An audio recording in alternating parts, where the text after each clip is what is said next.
Okay, so the topic for this week is the phases of the Camino. And what do I mean by the phases of the Camino? Well, a lot of people will often talk about the pilgrim, the hiker, going through different phases as they progress along their Camino. And that's what I'm going to talk about this week. Now, if you're wondering where I am, this rather Galician looking scene, this is actually our local park in Sydney, Australia. So the gum trees might look a little bit familiar. But I'll show you what is probably not familiar.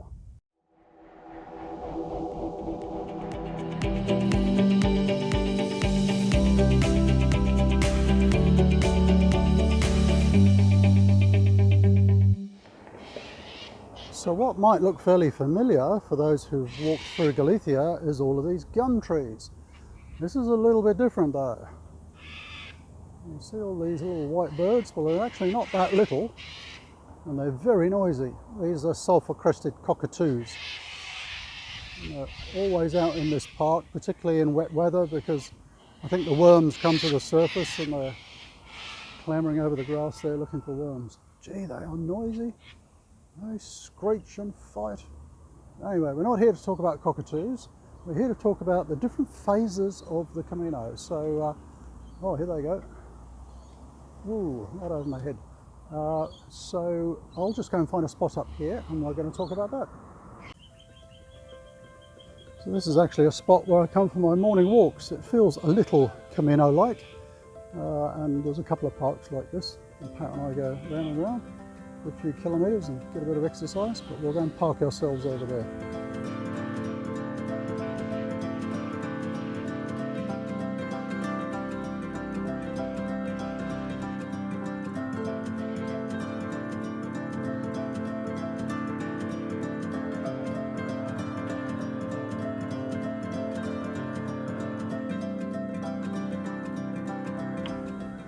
Okay, so the three phases of the Camino, what's all that about?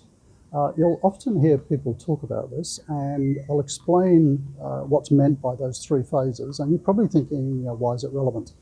Well, it's basically the phases that people go through physically and emotionally when they're walking a Camino, particularly a longer Camino, and understanding what they are and, I guess, being prepared to cope with them will help you with your Camino planning.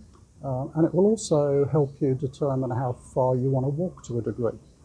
So these three phases are basically recognised as the physical phase, when you're trying to just cope with your new day-to-day routine and walking long distances.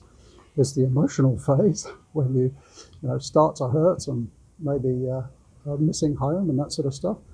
And then the third phase is often called the sort of spiritual or religious phase. That's kind of I love that, where you get into this sort of Zen state while you're walking.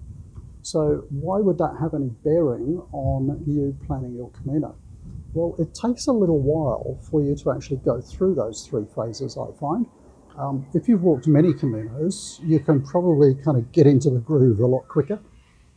But particularly on your first Camino, it's probably going to take longer, and I'll explain why. And so for a lot of people who are walking their first Camino, I tend to say that you really want to try and aim to walk for at least 10 days, because it probably takes about 10 days to go through those phases.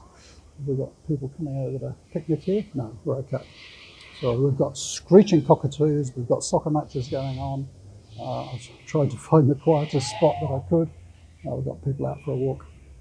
Okay, so let me explain kind of what happens with these different phases and how you might want to think about that with your Camino planning.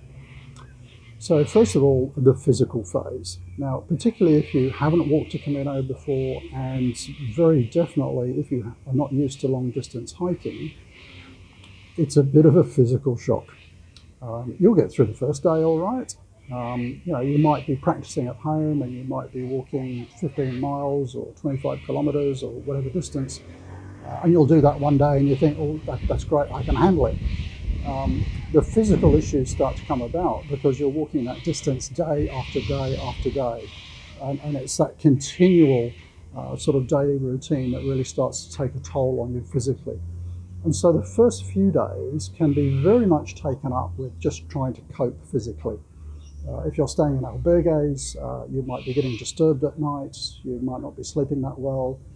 You certainly are probably going to be doing a lot more physical activity than you normally would, depending how far you're walking. You're out in the fresh air all day. And of course, walking day after day, you're going to get aches and pains. If you're very unlucky, you might get blisters, you might get knee problems, shin problems, back problems. All of this stuff takes the first few days to kind of iron out, to get into the routine, so that you learn how to sort of, monitor your body, care for your body in this rather different environment of walking every day. And it takes a little while to settle down. And you'll get used to, how you're going to be stretching and how you might be trying to, massage your legs if you're getting leg cramps and all that kind of stuff. All of that irons itself out in the first few days. So for me, that probably took 4 or 5 days on my first Camino. It was all about the physical struggle, and that was in my head. Because I had some injuries initially, and it was kind of, how do I hold myself together to do this? And then at the back of your mind, you're thinking, wow, I've got, X kilometers still to walk. How am I ever going to make it? So all of this stuff's going around in your head sort of in those first few days. Then once you've got used to the physicality of it, and you're starting to settle down, the Camino can start playing mind games on you, particularly if you're walking alone. Sorry, I'm just watching to see if this little camera is going to blow over. It's very windy out here. And particularly if you're walking alone, you might be feeling very isolated. You're going to have a lot of time to be thinking about everything under the sun. And you can start to kind of think too much, or you'll be thinking very deeply about stuff. I found on my first Camino, I went through phases of guilt. I felt it was such a wonderful experience, and I was getting so much out of it, that I'd left family at home to cope with things. I'd left business partners at home to cope with things, and that I really started to feel guilty and wonder if I ought to go home. So then if you've got physical difficulties on top of that, you're going to go through these emotions and think, oh, look, this is just too hard. You might convince yourself that actually walking in this condition, I'm just going to do myself damage. So again, all of this stuff's going on in your head. On the physical side, I should point out that if you're walking some of the more popular Caminos, like Camino Frances or the Portuguese, you're going to see doctors and health centres and things all the way anyway. You will on most Caminos, but particularly on those ones. So don't worry about that. So that sort of emotional bit, I suppose that was getting over the physical stage and the emotional phase probably took me 10 to 14 days on my first Camino. And then I found I start to hit the groove. So you can see now why I mention that think about this and consider this when you're planning your first Camino, because if you're just going to, if you're going to walk, say, from Sarria on the Camino Frances, maybe you're pushed for time and so on, you're going to be walking just over 100 kilometers, you're probably going to take 5 or 6 days to walk that. You'll probably just be getting through the physical and emotional phase before you get to Santiago. That happens the first time my wife joined me on a Camino. And we did a couple of short spots. We kind of did a hopscotch. We did little bits of walking along the Camino Frances just to kind of see different sites. And then our Camino proper started at Sarria. On our final day walking into Santiago, she was saying, oh no, we're going to finish tomorrow. And she wanted it to go on longer. So that's the only reason I sort of mentioned that consider these things when you're thinking of a shorter Camino.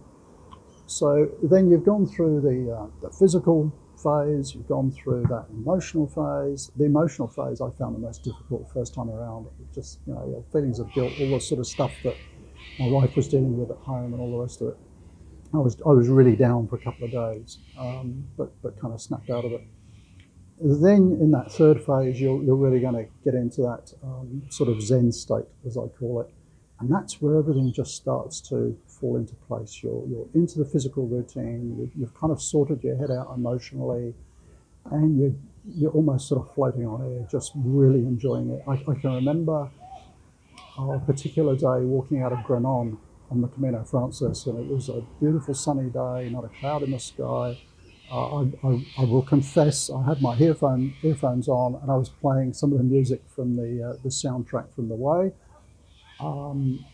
I was walking up the hill out of Granada in tears, to be honest. It was just so glorious.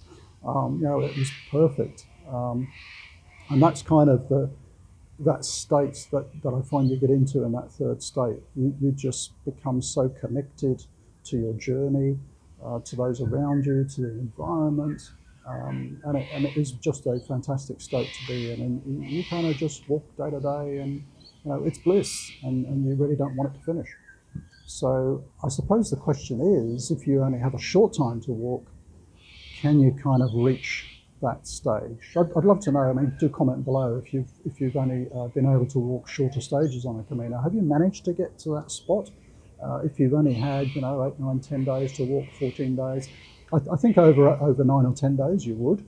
And certainly for repeat offenders, I've found on my second and third Caminos, as soon as I get the boots on in the morning and hit the trail, I'm almost there because I know what's coming physically and emotionally. I'm prepared for it. I'm into the sort of physical routine for how to take care of myself through the day and all the rest of it. So that really compresses on future Caminos, but on the first one it can take a while. So there we go. That's all I wanted to share this week. Hopefully this is going to come out all right. I've got a gale blowing on my back. I'm in a rather echoey little seating area waiting for this camera to blow over in the wind. But just have a think about that. I'd love to hear your comments down below.